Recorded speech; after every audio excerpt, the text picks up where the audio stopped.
Hey guys, welcome back. This is ChosenArchitect, and today we are going to be diving in to just a little bit more industrial foregoing, and we're also going to be experimenting with some bees. So, I hope you guys are ready. So guys, today is going to be all about mobs. We are going to be upgrading our mob farm, getting this thing going, and just firing on all cylinders. We're going to basically make ourselves, to start out with, a creeper farm. And the reason why I want to make myself a creeper farm is because we can actually turn the creeper glands from reliquary into more drops, which means we can basically get more gas tiers, thus being able to make more mob duplication, or mob capture, or mob imprisonment tools is what they're called. So that's the plan for today. So let's go ahead and get started. Kind of get towards that track. I already have some stuff that is ready and made, but the mob duplicator is one to definitely make, and we should be able to get this thing on the way.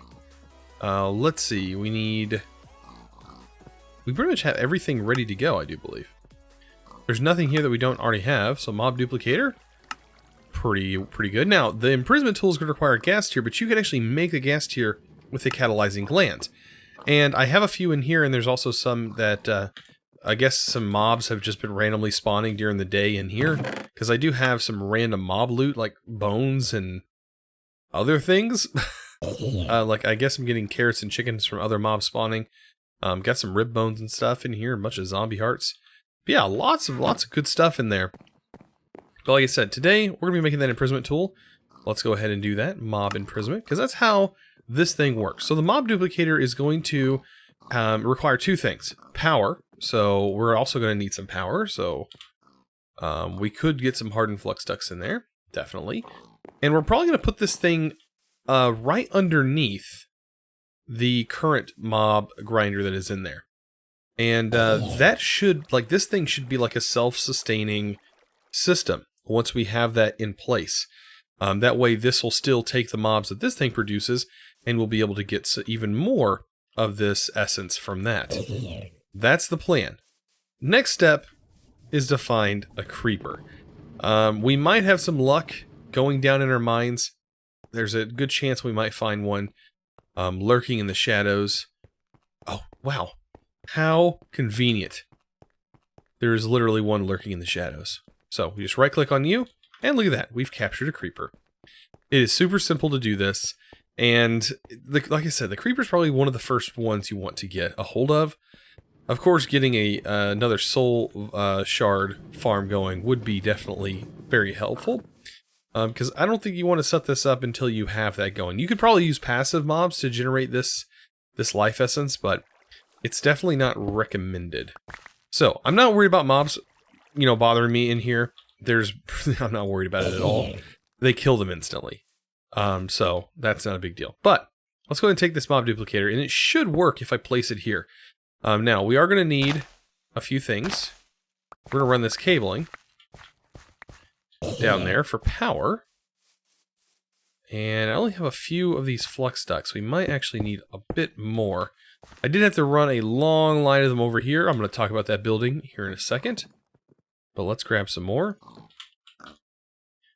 Hardened flux ducts. Let's just make some more flux ducts in general. Then worry about making them hardened. There we go. This technically doesn't need hardened flux ducts. I mean, it's not going to need that much power. But you see that is full, and we need fluid essence in this. So, to get fluid essence, I am just going to take this tank. And this may seem a little janky, but we're going to use 2 of these hardened fluid ducts, because this stuff is hot fluid with a servo. Good old servo. 2 servos.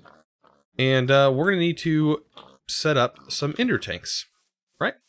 And the ender tanks, I definitely want to make sure that I get these set on the right setting. So this ender tank, let's go ahead and get you placed here. Why not? And we're going to lock this thing, but first we're going to set it to green, green, green. Only makes sense, right? And then we're going to lock it with a diamond by hitting it with the wheel. Now it's locked to me. Back here, we're going to do the same thing. We're going to have the tank.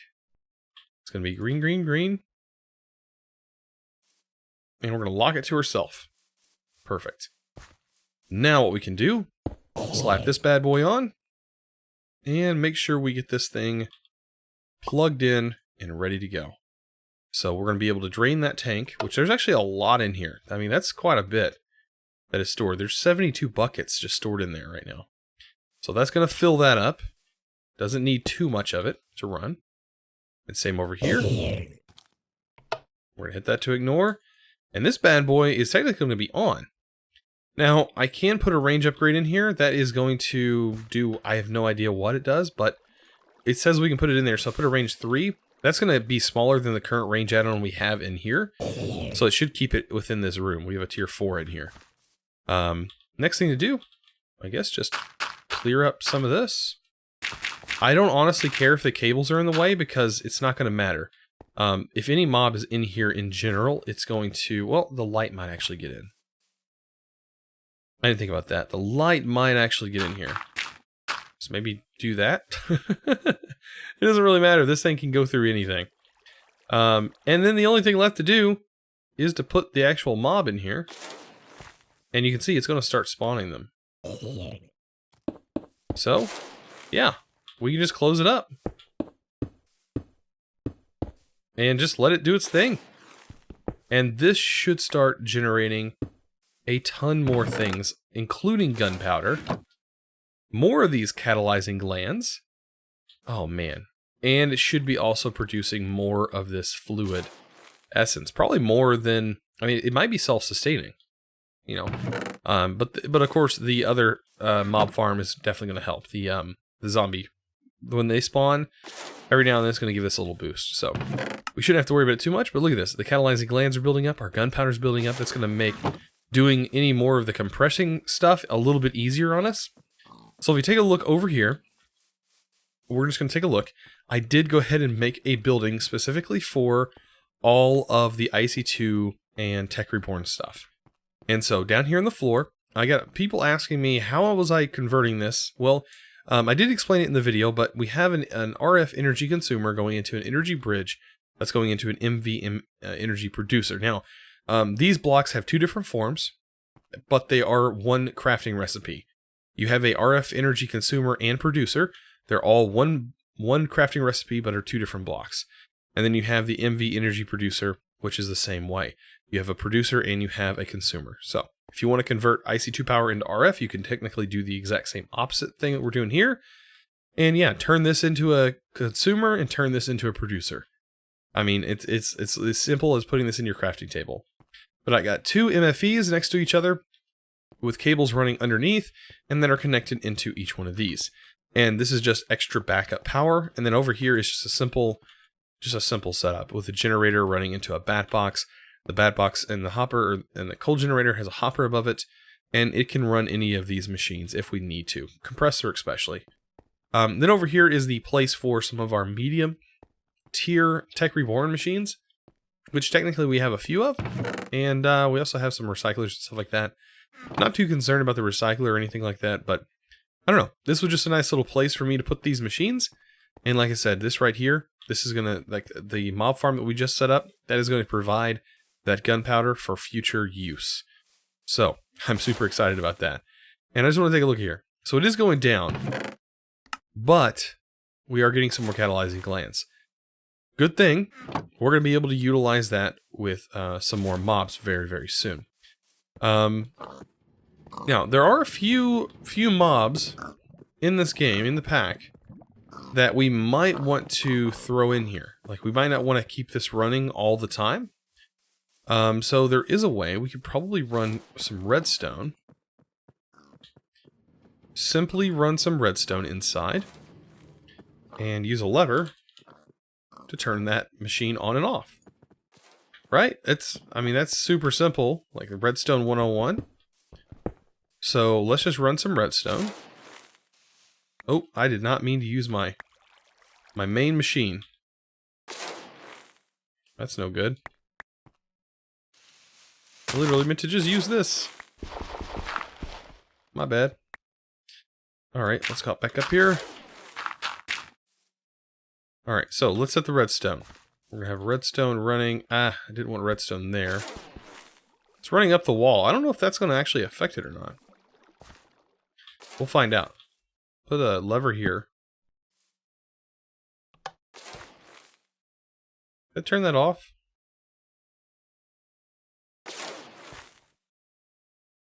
Active on redstone signal.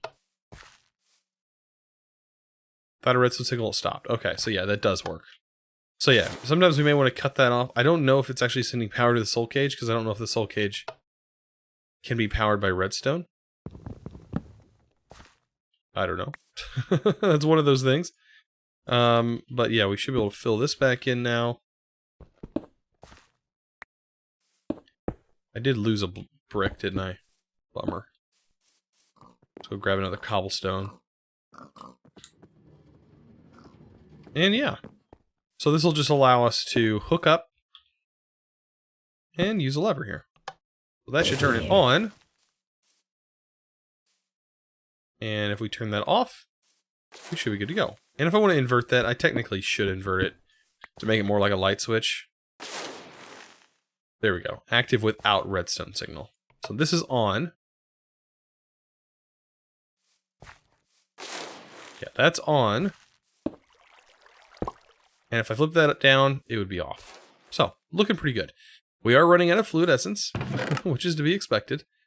But let's go ahead and take these catalyzing glands. I'm going to shut this off for now because I don't want it spawning any more of those. I want the zombies to spawn. And yeah, let's turn these into some more gas tiers. Nice. And like I said, mob imprisonment. It's as simple as making these and just capturing any mob that you want to duplicate. Now I don't know if snow golems. I don't know if golems. Can we do that? So yeah, I don't know if the mob. Normally the mob imprisonment tool would like tell you, and sometimes it would show all of the different things that can be imprisoned. But I mean, we have enough iron. I want to see if we can actually make capture an iron golem. But can we do that?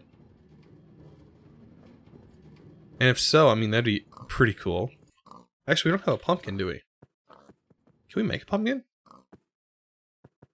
Can we make the seed for a pumpkin? Ah, I'm surprised we can't actually just make a pumpkin with the transmutation tablet. I don't know. The more you know, though. I found out something today.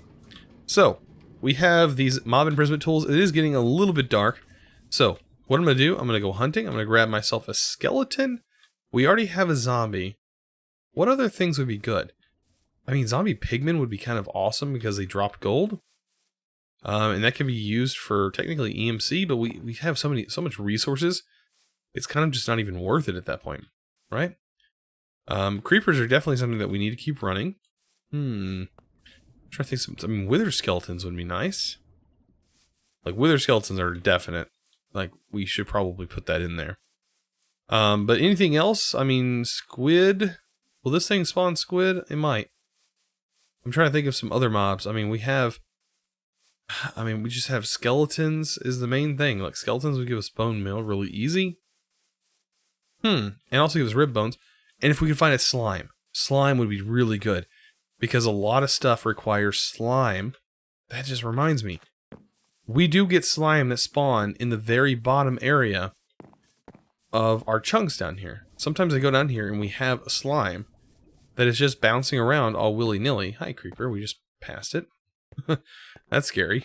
So if we come down here, sometimes we have a slime waiting for us. Make sure that creeper's not following me.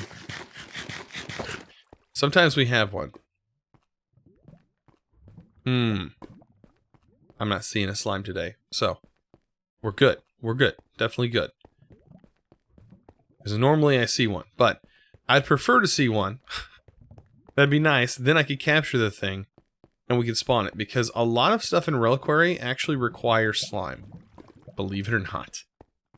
So, we'll see what happens. And we'll go from there. So, what I did was I was doing some running up and down the stairs a couple of times.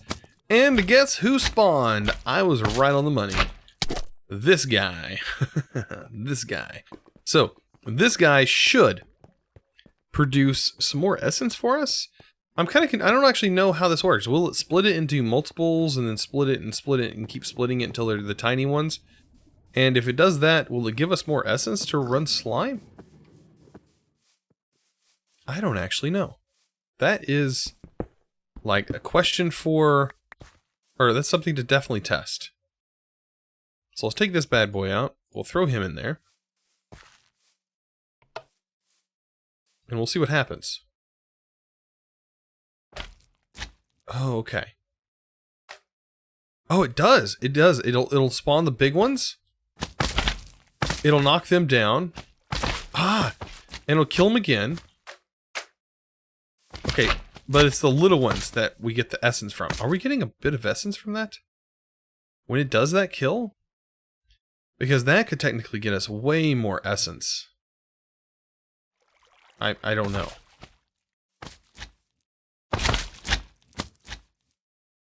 Let's see, it doesn't kill. Doesn't kill. I mean... Oh, there we go. The slime pearls. That's what I want. I want those slime pearls. So yeah, it does seem like it's doing a pretty good job. Okay. So this thing is supposed to ignore light level. I don't know if that's exactly true. But it does have a little bit of light in there, so that's probably preventing it from working potentially. I don't know. But the slime pearls that we just seen build up in here. Let's take these out. I want to show you exactly what I'm talking about. A lot of the stuff from Reliquary require these for the crafting recipes. Like, just look at this. So if we can capture a blaze, we could run some blaze through here. If we capture a skeleton, we can get some more rib bone. We can also make the slime charm fragments, which we can use to make a slime charm. So slimes can't see you. A lot of these charms are kind of useless, in my opinion. But they can, help protect you from mobs. Holds all the mob charms, yeah. And then you can hold them and it pretty much makes you invisible to mobs. But we can now make the Hunter's Handgun, which is super awesome because there's a book in here that'll allow you to trade redstone, which we can get. And you can take redstone and make diamonds and all kinds of other crazy stuff. So that would actually be pretty cool. I wonder, it builds up, but is it producing more now? I don't know how this actually works. I still think there's a little bit of loss. And I also think that because there's light in here, it's preventing this from working functionally. And technically, this might not work right now. Pop this out. It might not work because it's too close to something. Maybe it needs a little bit more room. Don't know. I don't actually know. Maybe that's what it needs. There it goes. Maybe it'll start spawning zombies again. I want to hear those noises. But anyways, guys, man. Alright, so we've been pushing along. We got oh no. We got a mess. This is a mess. This is a mess. Oh no. We got slime everywhere. This thing is throwing slime all over the place. This is no good. No. I didn't want this. I didn't want this at all. Alright, so I'm picking those up. We'll take care of these guys. There's another one down here. He's gonna make his way all over the place. But I wanted to turn one of these hives over here into something different. We need to start breeding one of these. Right? Up. So I'm thinking I'm gonna go with this one. And we're gonna get that done. I'm gonna throw this over here for now. Throw these all out. We're gonna completely clear this up. Because what I want to do is I want to take the queen right here. I want to get that queen broke down into its parts. I'm going to turn this off so it doesn't do its thing anymore. Of course, this guy's going to come to bother me. Alright, where's all your... There you go. Nice. Okay. So yeah, I need this to pretty much finish breaking down all of its components. Because once we do that, I'm going to start taking these meadow drones over here and start breeding them with this forest drone.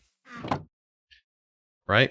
And like this has a little bit of life left, so once this finishes its deal, we should be ready to start breeding these things. So the bees have now been split up, and you can see here. I'm going to go ahead and analyze this forest queen, right? And we can see some of the traits that it has. And I'm analyzing it for a reason. We need to take these meadow drones, and I'm going to also analyze these meadow drones. Okay. So, these meadow drones, you know, they're okay. They're about the same as everything else. You have the ×2 on the fertility. I think this one has the ×3 on the fertility. So, we might end up with some bees. I mean, we technically want them to be ×3 because they'll produce extra. So, let's hope that this keeps that dominant trait. And all we got to do is literally do this. I'm just going to put one in right now, the Forest Princess, and one Meadows drone, and hope we get a good crossbreed. And hope that this thing actually produces a common drone. That would be the ultimate goal, is to get a common bee. It's not a 100% chance, and there's also a chance that this could have some issues with it. It could produce a crossbreed. It could produce another forest, or could produce another meadows, but the meadows also is combined with forest. I don't know if I exactly want that. So I think we can actually analyze this now. And we see it's forest, the species forest, but its offspring has a chance of producing a common bee. So if you've ever heard of a Punnett square, it runs off of that sort of formula, the Punnett square, good old genetics Punnett square.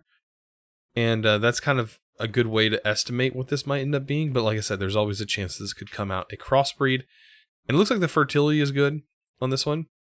So yeah, we just have to wait for this thing to kind of die off and see what offspring it produces. Now I have this thing turned off because right now I want to know exactly what this thing does in its next generation cycle. And this could take a little bit of time. Like I said, bees take a lot of time.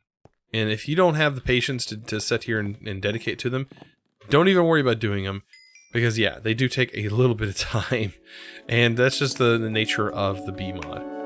You know, it doesn't really keep you busy or anything like that. So, anyways, guys, I hope you enjoyed today's episode. If you did, don't forget to click that subscribe button if you haven't already. And also give this video, guys, a huge thumbs up. I'll see you guys in the next episode. And as always, thanks for watching.